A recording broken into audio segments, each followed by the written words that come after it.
Tanyain kan, "Bisa bahasa Jepang nggak?" Aku bilang, "Aku nggak bisa bahasa Jepang." Job desk program manager.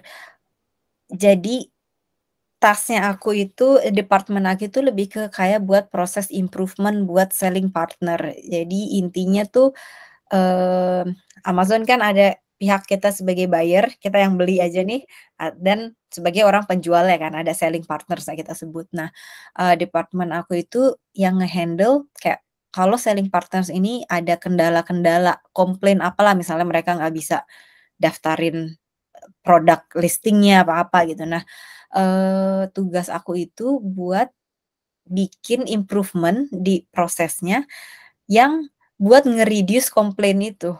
Jadi entah misalnya sistemnya kita adjust atau misalnya kita training associate yang buat handle calls-nya apa gimana, pokoknya intinya kayak begitu. Jadi kalau disebut program manager itu apa, itu kayak kayak anggaplah kayak project manager lah gitu. Jadi misalnya kita udah ada beberapa inisiatif activities, ya kita jadi leader ya project itu gitu.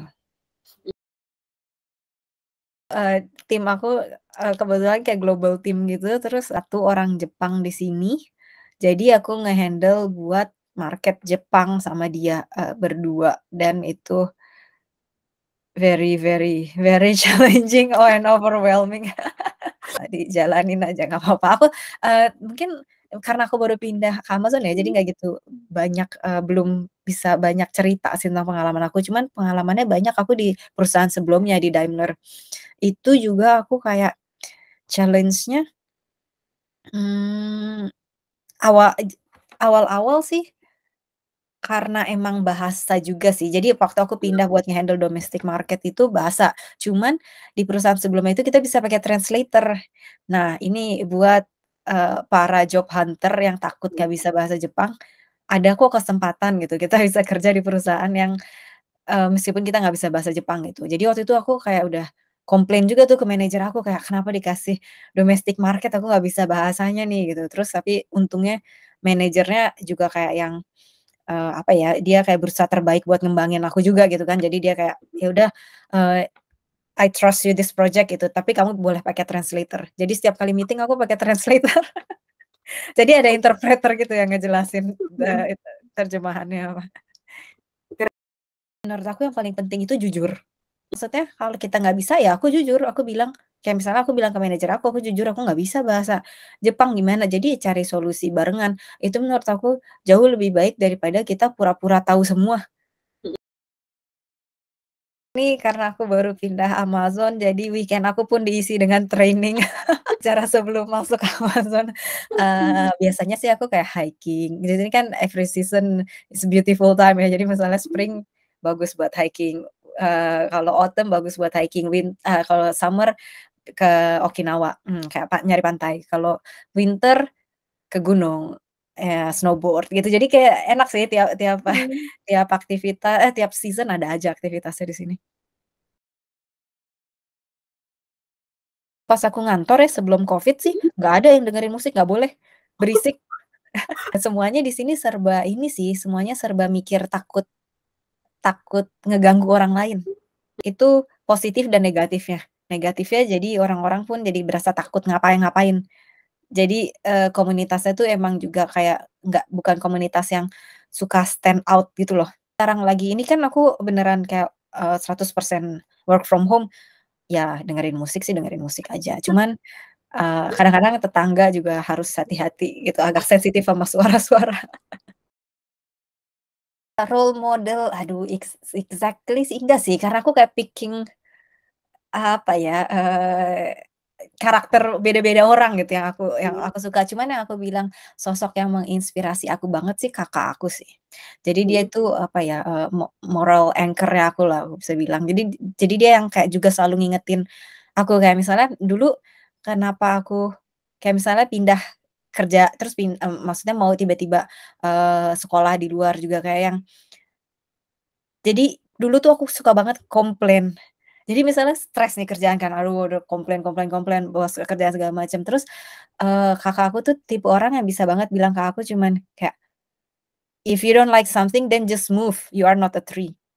Oh, Jadi agak-agak sarkas, agak-agak jelek gitu ya kita diomongin tapi bener gitu. Nah itu, jadi itu dia kayak constant reminder aku sih. Setiap kali aku ngapain, aku komplain kayak, "Ya nih, kamar kecil nih kayak sengsara," gitu. Terus dia kayak bilang, "But a beggar cannot be a chooser." Maksudnya kalau kamu bayarnya cuman bisa mampu segitu, ya udah terima jangan komplain, kecuali kamu kayak, ya udah kerja lebih keras buat dapetin lebih tinggi. Jadi aku suka sih dapet reminder-reminder kayak gitu dan itu yang aku appreciate the most sih kayaknya dari dia. Prepare to be as flexible as you can lah. Mhm, Be a risk taker gitu, karena pindah ke sini nggak gampang. Maksudnya mmm, udah persiapannya susah, selama di sini pun susah, emang terdengarnya menyenangkan dan terlihat indah di sosial media, mhm. sebenarnya susah untuk survive di sini. Kalau kita beneran enggak kayak, apa ya, step out of our comfort zone lah gitu. Jadi, eee, harus sefleksibel mungkin, tingkatin skill adaptasi kita setinggi mungkin itu sih menurut aku. Jadi gini, sering-sering ngomong sama diri sendiri, agak terdengar gila sih, cuman itu penting menurut aku kayak refleksi, kayak ngomong sama diri sendiri dan be honest aja, jangan denial. Jadi misalnya kita takut sama sesuatu gitu, jujur aja, "Oh ya saya takut nih ngelakuin ini, solusinya apa?" Gitu. Kalau kita takut jadi aku pun kayak ngejalanin hobi kayak gitu, kayak misalnya aku kayak claustrophobic kan sebenarnya nggak gitu, kayak suka di ruang tertutup, kecil, gelap kayak gitu kan. Tapi itu juga yang nyebabin aku waktu itu jadi mulai hobi diving. Karena diving kan kayak gitu juga kan, kayak Iya, kayak gitu, kayak tertutup, kayak gitu deh bener. sensasi aku tuh kayak claustrophobic. Jadi sebenarnya selama aku kayak diving rutin itu, aku kayak buat ngingetin diri sendiri aja, "Ini tuh hal yang dulu kamu takutin, tapi sekarang kamu ngelakuin itu fine-fine aja kan?" Kayak Mhm, gitu loh, kayak yang aku takut ketinggian banget juga. Terus, aku ya udah coba aja skydive gitu. Dan, coba skydive itu tuh jadi, apa ya, kita terus aja ngelakuin hal-hal yang kita takutin, sampai pelan-pelan tuh kita jadi kayak a stronger person aja, kayak udah biasa gitu. Dan, hal-hal yang kita lakuin di sebelumnya itu yang bikin jadi penguat kita. Jadi misalnya sekarang nih aku di Amazon jujur aja kayak overwhelmed with everything lah gitu ya, maksudnya kayak lingkungan baru, kayak industri baru. Cuman aku yang selalu aku inget kayak, inget dulu nih you've tackled all of this issue gitu, and you're fine and you survive gitu. Jadi itu kayak constant reminder. Jadi, eee, ya itu pertama, honest conversation with yourself, acknowledge your weakness, jangan mhm. denial, jangan nyalahin environment sama sekali apapun itu. Aku kalau apapun nggak akan nyalahin environment, kayak misalnya hal sekecil apapun lah yang terjadi sama aku, biar kata misalnya aku apa dirampok apa gimana gitu. Iya, serem segala macem, tapi akuin aja gitu, ya udah ini hal yang terjadi, udah gitu. Jadi ya Wow. jangan denial intinya. Ya, sebenarnya ya yang aku pengen tekanin gitu ya buat orang-orang yang mau sekolah tuh di sini, apa ya, emang kayak mimpi yang besar gitu kan ya. Dulu aku mimpinya juga mau sekolah di luar negeri, intinya begitu aja. Cuman, apa ya, kalau prinsipnya tuh gini, kita, eee strict sama goal kita, tapi caranya fleksibel aja. Jadi di sini kayak ada sistem scoring points gitu kan. Nah, kalau kita dari kampus-kampus yang masuk di kayak rank A, rank B-nya top global university itu kita dapat kayak additional point gitu yang kayak bikin kita lebih gampang dapat PR. Kalau dulu sebelum sistem scoring ini, kita minimal tinggal di Jepang 10 tahun kalau nggak salah, baru bisa daftar PR. Kalau sekarang kita bisa kayak cuman 3 tahun ya kalau nggak salah, kita kerja di sini full time 3 tahun terus bisa apply PR asal scoring-nya mencukupi. Jadi misalnya minimum skornya 80 gitu. Nah, itu tuh ada banyak kriteria. Jadi misalnya kalau kita lulus dari universitas di Jepang dapat 10 poin, kalau kita gajinya range segini dapat berapa puluh poin, kita umurnya di bawah segini dapat ekstra berapa poin, terus, salah satu poinnya kita masuk di, itu top global university. Aku sih, Oh, friendship-nya sih, pertemanannya dari situ. Jadi